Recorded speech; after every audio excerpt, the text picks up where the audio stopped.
60theanswer.com, on the AM560 mobile app, on your Alexa-powered smart speaker, and on TuneIn, iHeart, and on Odyssey. Now, from the Signature Bank Studios, this is Chicago's Morning Answer with Dan Proft and Amy Jacobson. Only the biggest stories, only the biggest guests, and only the biggest opinions. This is AM560, The Answer. Top of the morning, Dan and Amy. Y'all talk about economic growth as a good thing,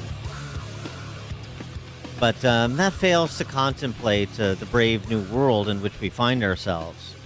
Thankfully, we have deep thinkers in places like the environmental movement that can get us beyond growth, which was literally the name of a conference hosted by the EU. Degrowth is the Degrowth is the new watchword. We need to degrow our way out of our problems. What does that look like? Well, great question. That's why we have Anuna de Wever van der Heyden, Greta 1.0. Before there was Greta, there was Anuna de Wever van der Heyden from Belgium. Infinite growth on finite resources is not only a myth, but it's extractivist and ruthlessly oppressive by design. So when talking about growth and defending growth, there is a very important first question that we need to ask ourselves. Who are we growing this economy for? And what stories do we use to justify it? We have to acknowledge what lays below our growth. White supremacy, colonialism, and imperialism. White supremacy justifies a global system of exploitation and extractivism. Colonialism lays at the foundations of the European economy, institutions, corporate value chains, trade deals, investment agreements, and geopolitical structures of wealth accumulation, which means that there is no degrowth without decolonization. People seem to love this. Yeah. We need to take these conversations outside of these rooms and make sure that for all of the hundreds of fossil fuel lobbyists demanding growth, there are thousands of us demanding degrowth. We need to redistribute wealth, cancel climate debt, implement a universal basic income, massively invest in loss and damage funds, degrow the economy in high-income countries, increase universal public services, reduce working time, dematerialize, and reprioritize what it means to live a human life.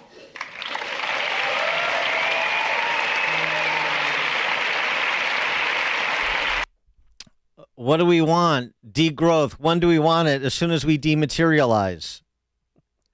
For more on this, we're pleased to be joined by Don Boudreaux. He's an economist, author, professor, co-director of the program on the American economy at globalization at the Mercatus Center at George Mason University. George Mason University. They're the colonials.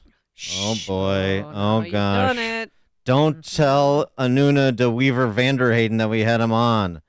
Don, thanks for joining us again. Appreciate it. It's my pleasure. Thank you for getting my morning started with that. Yes. I know we tend to fall into this trap that growth is a good thing, but we really need to focus on degrowing our economy. Let me just say, I don't think I have heard in a long time a series of words that is just so palpably and unmistakably stupid as what you just played. Every single word. The woman sounds like she's insane. And in fact, she is insane. So she doesn't want. She thinks we can all live on less. But she's insane and popular. More. She's insane and popular in EU circles. Apparently, that's the real insanity. People are living in an era now of unreality. People can say this stuff. She gets loud applause as if what she says is realistic. It's contradictory. It is completely out of touch with reality. There's so much to say in response to that, but the first thing that occurs to me is the notion that growth, economic growth, is chiefly for the affluent, the already rich, the oligarchs. This is nonsense. The chief benefit of growth is for the poor. The lower down you go on the income scale, whether it be within a country or whether it be across countries. The lower down you go on an income scale, the more important is economic growth. Get a little bit more economic growth for Jeff Bezos. How does his life change? It doesn't change at all.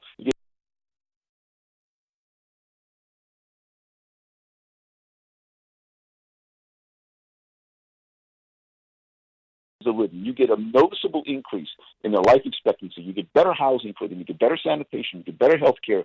You get less risk of starvation and malnutrition. That's where growth helps.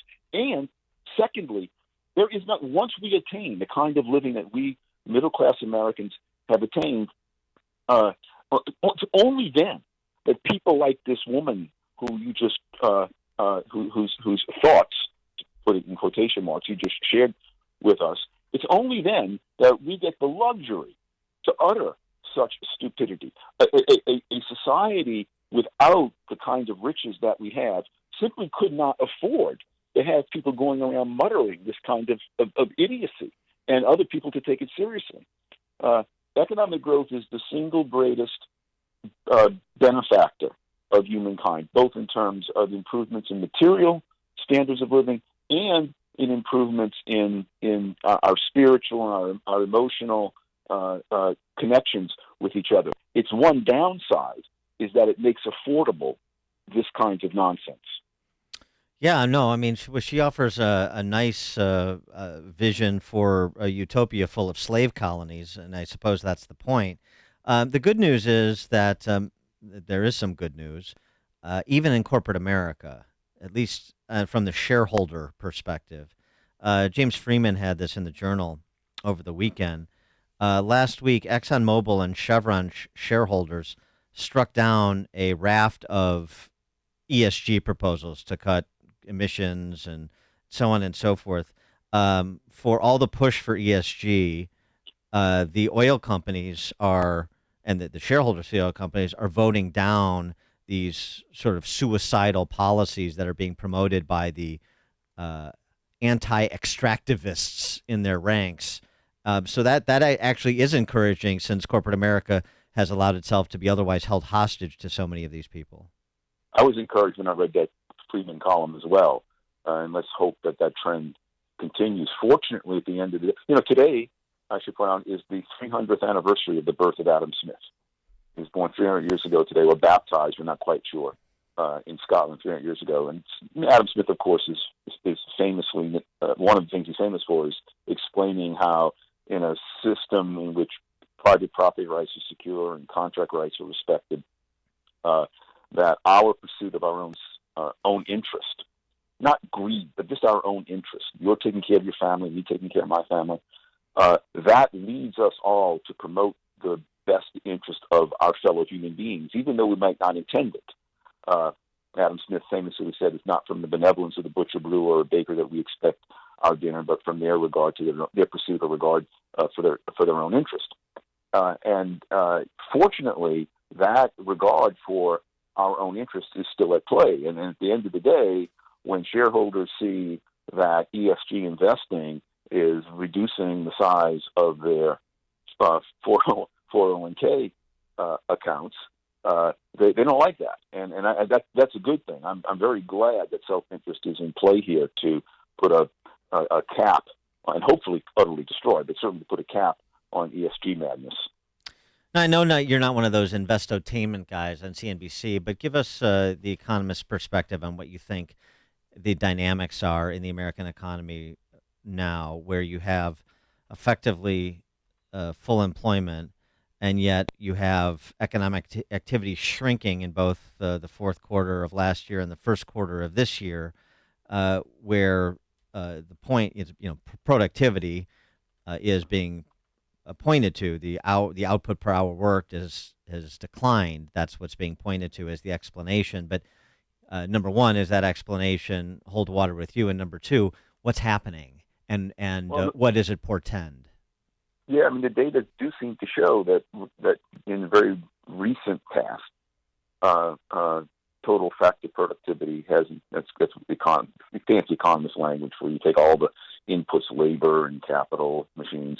It has declined. as you point out, I am not a predictor of certain things because I think the world's so complex. It depends upon a policy. It depends upon people's attitudes.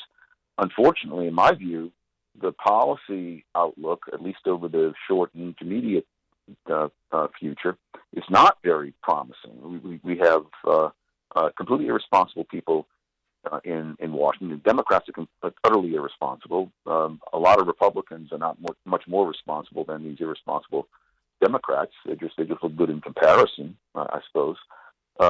We see these surveys of young people who are now all up in a lather for socialism. They like the notion of socialism, and so that makes me feel that the COVID experience, the environmental hysteria, such as was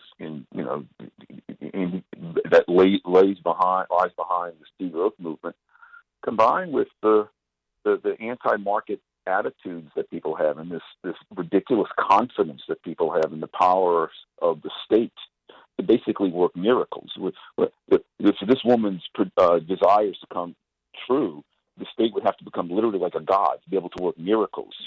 You degrowth and yet you make everyone's life better off. This is a miracle kind of thing. Anyway, that these negative attitudes toward the market and positive attitudes toward big government, I think, portend in short and intermediate term further downturn. I hope I'm wrong. I don't think anything is destined to be true, but that's how it's looking to me. He is Don Boudreaux, an economist, author, professor, co-director of the program on the American economy and globalization at the Mercatus Center at George Mason University, and also regular contributor at Cafe Hayek. That's a good blog, cafehayek.com. Don, thanks as always. Appreciate it. Thank you, Dan and Amy. Bye. Thank you, and he joined us on our turnkey.pro answer line. It's news, opinion, insight. This is Chicago's Morning Answer on AM 560. The Answer. This is Sean Thompson, and I'm proud to tell you about the great work of the Tunnel to Towers Foundation, a new partner of ours here at AM 560.